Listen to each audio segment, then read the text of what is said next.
Okay. तो अभी हम लोग ने लास्ट यूनिट में क्या मतलब लास्ट चैप्टर में क्या पढ़ा था? स्टैटिस्टिक्स के बारे में पढ़ रहे थे, इम्पोर्टेंस पढ़ रहे थे, और उसके साथ में उसके सेंसस को देख रहे थे कि उसका सेंस किस में लिया जाता है, तो सिंगुलर में लिया जा रहा था या प्लूरल में लिया जा रहा था। तो ये हमारा चैप्टर अभी तक डन हो गया है और हमें अप्रोक्स 23 मिनट्स हो गए हैं, और हम लोग ने एक चैप्टर भी डन कर लिया है। अब हम दूसरा चैप्टर देखेंगे जो कि हमारा है classification and tabulation in a data analysis. ठीक है, ये हमारा टॉपिक एक ऐसा टॉपिक है जो कि स्टूडेंट्स को थोड़ा सा क्रिटिकल लगता है, तो इस वजह से मैंने इसको उठाया है। और ये आपके एग्जाम में अगर आप देखो, तो क्योंकि आप लोगों का जो एग्जाम है वो थियोरेटिकल में हो रहा है, इस वजह से क्या यहाँ पे ये क्वेश्चन आपको ये मिलेगा एग्जाम में देखने के लिए। ठीक है,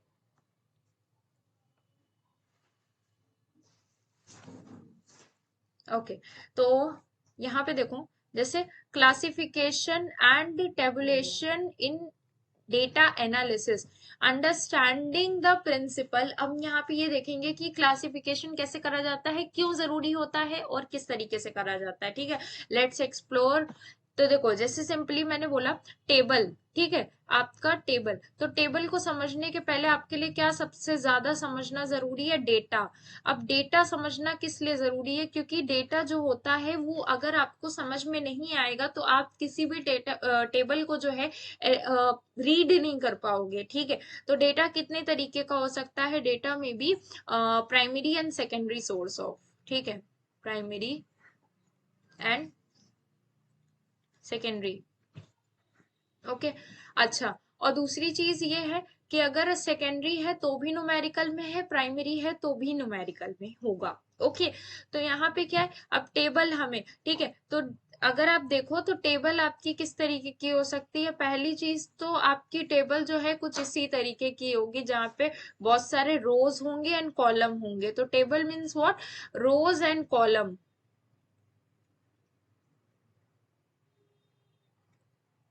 ठीक है, ये होता है। अब रो किसको बोलते हैं, कॉलम किसको बोलते हैं? जैसे कि अगर आप लेफ्ट टू राइट जाते हो, ठीक है, लेफ्ट टू राइट जाते हो तो वो आपकी क्या बन जाती है? वो आपकी रो बन जाती है। कॉलम क्या होते हैं? जब आप अप्स एंड डाउन करते हो उसको, ठीक है, तो वो कॉलम हो जाएंगे। ठीक है, तो जितने मैथ्स के स्टूडेंट है उनको समझ में आ रहा होगा कि मैं रो एंड कॉलम के बारे में बता रही हूँ कि ठीक है, दो जो जिन लोगों ने मैट्रिक्स पढ़ रखा होगा उनको बहुत अच्छे से क्लियरली समझ में आ रहा होगा ये सारी चीजें। ओके, तो क्या पढ़ रहे थे हम पढ़ रहे थे कि टेबुलेशन डेटा एनालिसिस। ठीक है, तो देखो, विजुअल रिप्रेजेंटेशन हम करते हैं जब भी डेटा हमारे पास में अवेलेबल होता है।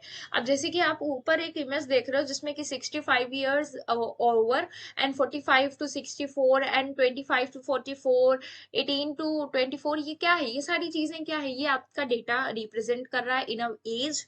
ठीक है, तो आप कैसे डाटा एनालिसिस सबसे पहले करते हो? आप विजुअल प्रेजेंट डेटा प्रेजेंटेशन से क्या होता है आपका? सबसे पहले जो डेटा एनालिसिस है वो होता है, एंड फिर स्टैटिस्टिकल टेबल होती है आपकी, लाइक जैसे individual series, discrete series and continuous series. मेरे साथ में इंडिविजुअल, डिस्क्रीट, कंटिन्यूअस। ठीक है, तो ये सारी चीजें होती हैं जिससे आप स्टैटिस्टिकल टेबल बोलते हो। Classification and techniques, applying rules and categorise data effectively, ये सारी चीजें आपकी होती हैं जिस तरीके से आप लोग देख रहे होते हो। ठीक है, अभी क्या है, क्लासिफिकेशन टेक्निक्स क्या हो सकती हैं आपकी? बहुत तरीके से टेक्निक्स हो सकती है, लाइक जैसे आप क्या कर सकते हो? आप क्लासिफिकेशन टाइम में भी हो सकता है आपका डेटा इंडिविजुअल हो, तो आप उसको क्लासिफाई कैसे करोगे? इन अ वन रेंज। ठीक है, अब अगर मान लो आपका डेटा किस तरीके का हुआ, ग्रुप्ड हुआ, तो आप उसको क्लासिफाई कैसे करोगे? मे भी हो सकता है कि आप उसमें स्टैंडर्ड डिविएशन लगाओ या फिर रेग्रेशन लगाओ अकॉर्डिंगली। इंडिपेंडेंट वेरिएबल है या डिपेंडेंट वेरिएबल है, तो उन सारी चीजों में क्या रिग्रेशन यूज कर लेने का। अगर स्टैंडर्ड डेविएशन यूज हो रहा है, दिस मीन्स कि क्या हम मोर साइंटिफिक जा रहे हैं। इसके पहले मीन डेविएशन था। Lots of things are there जो कि जहां पे हिस्ट्री अगर आप स्टैट्स की देख रहे हो ना, तो बेसिक चीजें हैं। जब भी आप मीन, मीडियन, मोड, ये एक ऐसे एवरेजेस हैं जो कि लगाने सबसे ज्यादा जरूरी। अगर आपने इसको नहीं पढ़ रहे हो ना, तो ये ऐसे चीजें हैं जिसके बाद में आपको बाकी चीजें, अगर ये नहीं पढ़ा तो नहीं समझ में आएंगी। Okay, the art of data presentation. अब आर्ट क्या है, क्यों करना चाहिए हमें? देखो, सबसे पहली चीज है इफेक्टिव कम्युनिकेशन करनी होनी चाहिए। क्यों होनी चाहिए? क्योंकि अगर आपको डेटा प्रेजेंट करना है तो आपकी कम्युनिकेशन स्किल्स अच्छी होनी चाहिए, ताकि आप इफेक्टिव मैनर में वो सारी चीजें कर पाओ। विजुअलाइजेशन टूल्स होने चाहिए। अब डाटा रिप्रेजेंटेशन के लिए, अब मैं आपको पढ़ा रही हूँ, मेरे पास में एक ढंग का अगर बोर्ड नहीं है, और ढंग का अगर मैं मतलब मान लो जैसे ब्लैक बोर्ड पे पढ़ा रही हूँ, तो मेरे पास में अगर चौक नहीं है, तो क्या रिसोर्सेज है मेरे पास में? नहीं है। तो मैं कैसे विजुअल टूल्स उसके क्या है मैं आपको कैसे बताऊंगी? ठीक है, अगर मैं सब कुछ बोल बोल के आपको बता दूंगी तो क्या आपको समझ में आएगा? नहीं ना। आप तो यही डिमांड करोगे कि मैं नहीं मैडम आप लिख के समझाइए, तो मैं आपको लिख के समझाऊंगी। तो एक विजुअल टूल होना चाहिए मेरे पास में, वो कोई भी हो सकता है। ठीक है, आजकल रिप्रेजेंटेशन के बहुत सारे टूल्स हैं। ठीक है, स्टोरी टेलिंग विद डेटा में भी हो सकता है कि आप जो है नारेटिव फॉर्म में स्टैटिस्टिकल इंफॉर्मेशन जो होती है, जो क्वालिटेटिव इंफॉर्मेशन होती है, वो ज्यादा जरूरी होती है। तो एक ये भी जरूरी होती है। फिर उसके बाद में टैबुलेशन टेक्निक्स क्या होती है? सबसे पहली चीज है फ्रीक्वेंसी डिस्ट्रीब्यूशन। अगर कोई भी डेटा देख रहे हो आप टैबुलेशन फॉर्म में, तो सबसे ज्यादा क्या जरूरी, क्या आपका फ्रीक्वेंसी डिस्ट्रीब्यूशन सबसे ज्यादा जरूरी है। क्योंकि फ्रीक्वेंसी अगर आप ये दिखा रहे हो ना, लाइक जैसे कि अगर मैंने बोला यहाँ पे समझो, यहाँ मैंने बोला कि 10,000, ठीक है, ये डेटा जो है वो 000 में 10,000। अब यहाँ पे 10,000 कितने लोगों की सैलरी? 5 लोगों की। तो आपको ये पता चल रहा है कि ये एक्स बार है, ये एफ बार है। X means frequency, x means क्या, यहाँ पे डेटा। ठीक है, तो यहाँ पे 10,000 जितने लोगों को मिल रहा है, वो कितने लोग हैं? 5 लोग हैं। फ्रीक्वेंसी कितनी, उस सीरीज में कितनी बार वो नंबर रिपीट हो रहा है, उस चीज को हम बोलेंगे फ्रीक्वेंसी। ठीक है, जो मेरे स्टूडेंट्स थे जिनको मैंने एप्लीकेशन पे, हमारे टारगेट गुरुकुल की जो एप्लीकेशन थी, जब मैं उस पर पढ़ा रही थी, तो उन लोगों को ये एकदम बिल्कुल डीप मैनर में मैंने पढ़ाया था, और उसको कंप्लीट करने में मुझे अप्रोक्स 1.5 घंटे लगे थे। ठीक है, तो ये चीज मैं आपको एकदम बिल्कुल अप्रोक्स 7 to 8 मिनट्स में ये सारी चीजें बता रही हूँ। ठीक है, तो अगर आपको वो सारे लेक्चर चाहिए तो आप लोग एप्लीकेशन पे एक बार देख लेना। ओके, तो जैसे कि यहाँ पे देखो टेबुलेशन टेक्निक्स। क्रॉस टेबुलेशन क्या है? यहाँ पे आप रिलेशनशिप बताते हो, क्रॉस फंक्शनल रिलेशनशिप। लाइक जैसे कि अगर मान लो बाइंग बिहेवियर और अवेयरनेस बिहेवियर, इन दोनों का रिलेशन निकालना है, तो हमने वैल्यूज को पुट अप कर दिया। ठीक है, हम क्या लगाएंगे? को रिलेशन लगाएंगे। तो क्रॉस टेबुलेशन का मतलब समझ में आ रहा होगा आपको। Then percentile rank. ठीक है, ये बहुत ज्यादा, मैडम आप ये क्यों पढ़ा रही हैं, ये तो बहुत ज्यादा डीप हो गया। नो, ये डीप नहीं है, बट स्टिल आपको नॉलेज होनी चाहिए इस चीज की। ठीक है, फिर उसके बाद में कंपैरेटिव एनालिसिस। अब कंपैरेटिव एनालिसिस किन किन चीजों का हो सकता है? Qualitative data and quantitative data. इसमें डिफरेंस का एनालिसिस कर सकते हो आप। Time series analysis. Time series analysis किस तरीके का होता है कि जैसे कि आज की डेट में एक शेयर की वैल्यू जितनी है उसके 10 साल पहले कितनी थी, या फिर आज की डेट में डॉलर की वैल्यू कितनी है उसके 10 साल पहले कितनी थी, ये कैसे पता चलेगा? ये टाइम सीरीज एनालिसिस से पता चलेगा। कैसे? सबसे ज्यादा जो इफेक्टिव टूल है वो फिशर का है, टाइम सीरीज एनालिसिस जब हम निकालते हैं। ठीक है, डिस्क्रिप्टिव एंड इंफरेंशियल स्टैटिस्टिक्स क्या होती है? डिस्क्रिप्टिव मीन्स क्या, कि आपने डिस्क्रिप्शन में दिया था वो सारी चीजें। ठीक है, अब इंफरनल रिसर्च में क्या, इंफरनेशनल रिसर्च जो होती है आपकी, यहाँ पे आपका जो टेक्निक्स है वो सारी चीजें आपकी बताई जाती है, मोर साइंटिफिक होती है। और इसमें क्या है कि आप कुछ एक चीजों को अपने पास में रख करके उसकी स्टडी करते हो। इसको क्या और क्या बोल सकते हैं? स्ट्रेटाफाइड जो है इस statistics. Okay, exploring data pattern. आपको डेटा पैटर्न कैसे देखना है? सबसे पहले तो आपके पास में कुछ रॉ मटेरियल होगा। ठीक है, रॉ मटेरियल नहीं, डेटा कलेक्शन के लिए कुछ रॉ डेटा होगा। ठीक है, पैटर्न रिकॉग्नाइज करोगे आप कि किस तरीके से आपको क्या लगाना है। ठीक है, ट्रेंड्स एनालिसिस लगाना है, कोरिलेशन लगाना है, रिग्रेशन लगाना है, क्या लगाना है। फिर उसके बाद में इंसाइट एंड इंटरप्रिटेशन। ठीक है, इंसाइट एंड इंटरप्रिटेशन, ये सारी चीजें आप देखोगे। कैसे देखोगे? कि जैसे कि आपको पता चल गया अभी कि ये डेटा इनकम का है। ठीक है, तो इनकम का है, तो आपने क्या यहाँ पे यूज करा? आपने ऑन एन एवरेज एवरेज लगाया, ठीक है। अभी आपने एवरेज लगाया है तो अभी आपने आगे जाकर के स्टैंडर्ड डेविएशन यूज करा उस चीज के लिए, या फिर मीन डेविएशन यूज करा उस चीज के लिए। अब इंटरप्रिटेशन आपने कैसा निकाला है कि स्टैंडर्ड स्टैंडर्ड मेंटेन करा था, उस वजह से हमने ये टूल यूज करा। Okay, then data analysis enterprises क्या है, ये कुछ टूल्स होते हैं, ठीक है। आपका जो स्टैटिस्टिक्स में होता है एक एनवायरनमेंट होता है, ठीक है, इंटरनल एनवायरनमेंट, एक्सटर्नल एनवायरनमेंट। अब मैडम आप ये हमें क्यों बता रही है, एनवायरनमेंट तो हमारे सिलेबस में है भी नहीं। माय डियर स्टूडेंट्स, इसलिए जरूरी है क्योंकि अगर आपको ये सारे लेवल्स के बारे में पता नहीं होगा तो आपको पता कैसे चलेगा कि आपको कौन कौन से डेटा एनालिसिस को किस तरीके से मीटअप करना है, ठीक है।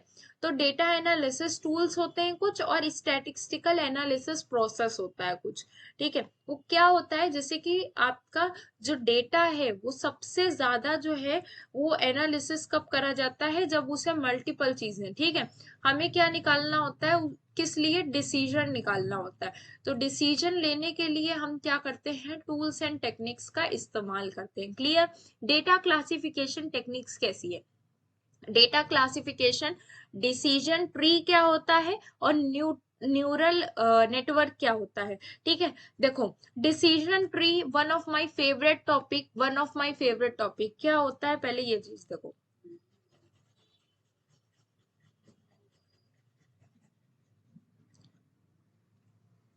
जैसे कि डेटा क्लासिफिकेशन का मतलब, तो जैसे कि मान लो जैसे मैंने डेटा क्लासिफाई करा, इंडिविजुअल डेटा, ठीक है, और क्या, मैंने यहाँ पे डिस्क्रीट डेटा,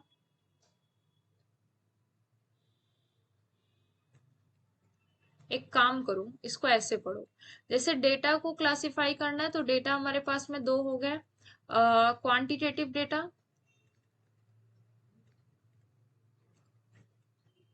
क्वालिटेटिव डेटा।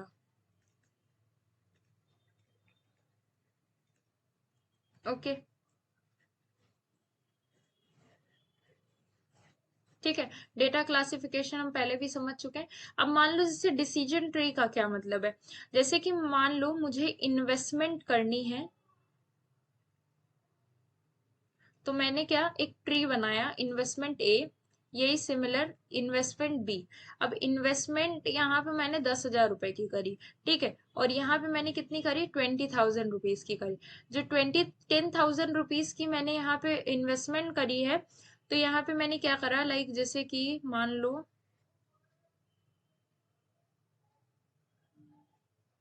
यहाँ पे मुझे रिटर्न मिला 11,000, ठीक है, यहाँ पे रिटर्न मुझे मिला 9,000। अब ये मैंने लगाया था 6 मंथ के लिए, ये मैंने लगाया था 1 ईयर के लिए, ठीक है। ये दो चीजें हैं। अब यहाँ पे देखो एनालिसिस करो, 6 मंथ में मुझे कितना मिल रहा है, 9,000 मिल रहा है, ठीक है। तो ये मेरे लिए ज्यादा बेनिफिशियल है, क्योंकि अगर इसको अगर मैं 40,000 रुपए लगा रही हूँ तो मुझे 40,000 पे कितना मिल रहा है, 18,000 रुपए मिलेगा, ठीक है। एक साल में 40,000 लगा रही हूँ, 18,000 मिलेगा। यहाँ पे कितना, 20,000 अगर लगाऊंगी तो इसमें कितना मिलेगा, मुझे 22,000 रुपए मिलेगा एक साल में। तो ये मेरे लिए क्या बेनिफिशियल है, मुझे 6 मंथ वाला ज्यादा बेनिफिशियल लग रहा है। शुड आई एक्सेप्ट दिस और नॉट, ये चीज आपको डिसीजन ट्री बताएगा। ये one of my favourite topic, जब भी आप लोग मतलब जैसे अभी तो नहीं, अभी तो आपके सिलेबस में ये चीज है नहीं, लेकिन अगर आप सीए कर रहे हो तो आपको ये सारी चीजें बताई जाती हैं, ठीक है। तो ये एक बहुत ही इफेक्टिव टूल है जब भी आप इसकी बात करते हो। एंड देन जो न्यूरल नेटवर्क है, वहां पे आपका नेटवर्क क्रिएट होता है, तब आप डेटा को क्लासिफिकेशन करते हो उसके अकॉर्डिंग। एंड क्लासिफिकेशन के मेथड क्या हो सकते हैं, सपोर्ट, वेक्टर मशीन एंड के नियरेस्ट नेबर। ये मैंने नाम इसलिए लिख रखे हैं ताकि आप लोग जब एग्जाम्पल लिख करके आना तो इस चीज का इस्तेमाल करना, ठीक है। स्टैटिस्टिकल रिलेशनशिप आप कहाँ कहाँ डिफाइन कर सकते हो, ये रिलेशनशिप आप उनमें डिफाइन कर सकते हो जहां पे दो वेरिएबल या उससे ज्यादा मौजूद होते हैं, लाइक जैसे कोरिलेशन, ठीक है, रिग्रेशन एंड एनोवा, ठीक है। एनोवा टेस्टिंग जो होती है ये सबसे ज्यादा पूछा जाने वाला क्वेश्चन है when you talking about like जैसे कि यूपीपीएससी या फिर अगर कोई भी और भी आगे वाली जो भी परीक्षाएं हैं जैसे गवर्नमेंट की जो भी एग्जाम है वहां पे पूछा जाता है एनोवा टेस्टिंग क्या है। एनोवा टेस्टिंग में जब आप जो मीन की वैल्यू होती है वो मल्टीपल अक्रॉस ग्रुप में डिफाइन करी जाती है और स्टडी करी जाती है। रिग्रेशन में आपका independent variable and dependent variable होता है एंड देन फिर डिस्कवर रिलेशनशिप बिटवीन वेरिएबल। ठीक है, यहाँ पे क्या है कोरिलेशन में जैसे कि लाइक इस तरीके से। अब कोरिलेशन में किस तरीके से, +1 दिया हुआ है परफेक्ट है, -1 दिया हुआ है नेगेटिव है, 0 दिया हुआ है नल है। ये सारी चीजें बताई जाती हैं, ये मैं आगे बता दूंगी जब मैं आगे का रिवीजन कराऊंगी। ठीक है, डाटा एनालिसिस स्ट्रेटेजी कैसी हो सकती है आपकी, या तो आप एक्सप्लेनेशन के लिए एक्सप्लोरेटरी एनालिसिस करोगे या फिर कंफर्मेटरी मेट्री एनालिसिस करोगे। एक्सप्लोर का मतलब क्या है, मुझे कुछ नहीं मालूम है, एकदम जीरो से स्टार्ट करा है मैंने एक्सप्लोर करने के लिए। कंफर्मेटिव क्या है, मुझे मालूम है ये वैल्यू 100 है लेकिन इसके अलावा भी मुझे फिर से रिसर्च करनी में भी हो सकता है 150 भी हो जाए। ठीक है, तो ये कुछ इस तरीके के टूल्स हैं जिसकी की मदद से आप चीजें देख पाते हो। ओके, ठीक है, तो हमने अप्रोक्स स्टैटिस्टिक्स में ये जो चैप्टर है, ठीक है, चैप्टर 1 जो कि नेचर था, स्कोप, इम्पोर्टेंस, ठीक है, और क्या चैप्टर 2 में क्या था, क्लासिफिकेशन, टेबुलेशन,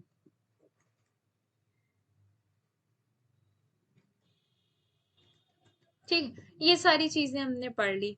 अप्रोक्स हमें 23 + 16, ओके, तो अप्रोक्स हमें 40 मिनट्स हो गए एंड हमने 2 चैप्टर डन कर लिए which is good for us. ठीक है, तो अभी ये सिलसिला खत्म नहीं होगा, आगे भी पढ़ना है हमें। देखो कोई जो टॉपिक है वो मुझे अगर इम्पोर्टेंट लगता है तो वो कुछ इस तरीके से है।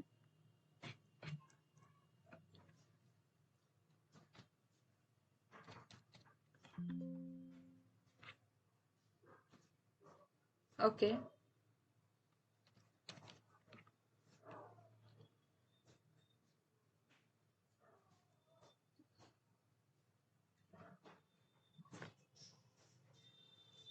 Mean, median, mode. ठीक है, मीन मीडियन मोड। अब ये क्या है, ये एवरेज निकालने का एक मेथड है। ठीक है, मेथड है एवरेज निकालने का। अब आपने एक ग्राफ देखा होगा, वो कुछ इस तरीके का होता है, लाइक जैसे कि दिस।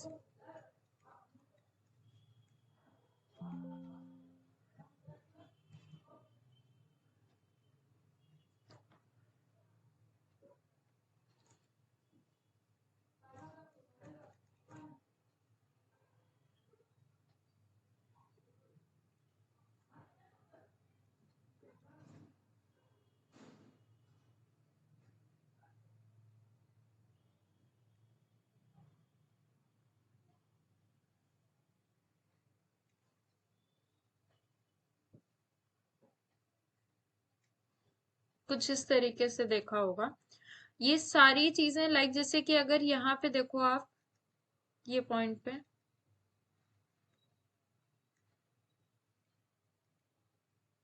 यहाँ पे और यहाँ पे, यहाँ पे, यहाँ पे, ठीक है, ये सारे पॉइंट किसको, एवरेज को दर्शाते हैं। ये किस चीज का ग्राफ बना है, नॉर्मल डिस्ट्रीब्यूशन।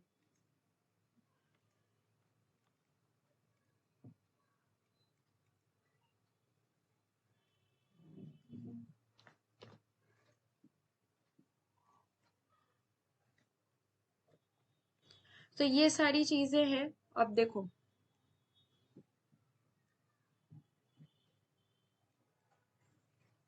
मीन को समझने के पहले आपको क्या समझना पड़ेगा, सीरीज। इंडिविजुअल सीरीज कैसी होती है,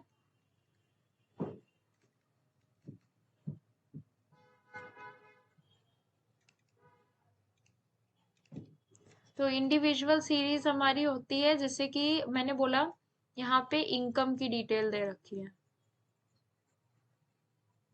ठीक है। यहाँ बोला मैंने 2000, 3000, 4K, 10,000, ये क्या हो गया, इसके ऑब्जर्वेशन कितने नंबर हो गए, 1 2 3 4, ठीक है। एन कितना हो गया, 4, ठीक। अब यहाँ पे क्या है कि क्या इसमें कोई भी फ्रीक्वेंसी गिवन है, नो, इस वजह से हम इसे क्या बोलेंगे, इंडिविजुअल सीरीज, ठीक है।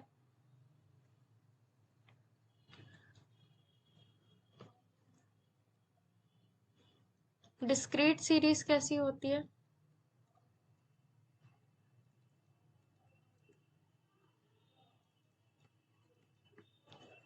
कुछ इस तरीके से होती है। यहाँ पे जैसे मैंने बोला 2 3 4 7 9, ठीक है, ये हो गया। अब यहाँ पे फ्रीक्वेंसी भी गिवन है,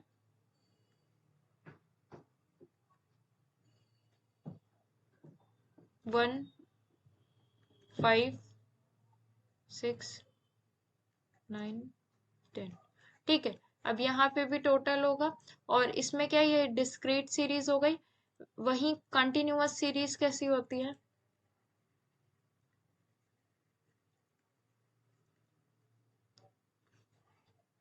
कंटिन्यूअस सीरीज होती है 0 to 5, 5 to 10, 10 to 15, ठीक है, ये होती है सीरीज। इसका क्या, कंटिन्यूअस बेसिस पे होती है, ये ग्रुप्ड सीरीज कही जाती है, ठीक है, ये ग्रुप सीरीज कही जाती है। अगर इसमें अलग अलग तरीके से नंबर लिखे रहते हैं तो हमें इसे क्या, नॉर्मलाइज करना होता है, ठीक, नॉर्मलाइज करना होता है।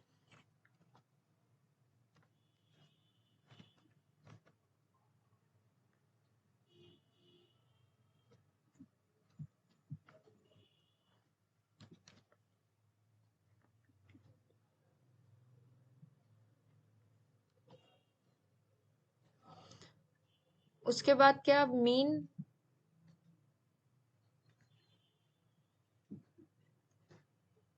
मीन का क्या है फॉर्मूला, सिग्मा एक्स, अगर इंडिविजुअल सीरीज है सिग्मा एक्स एन, ठीक है, ये हो गया।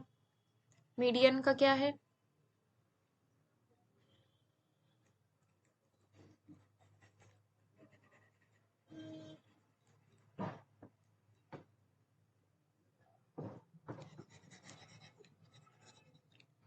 अगर डिस्क्रीट सीरीज है या कंटिन्यूअस सीरीज है,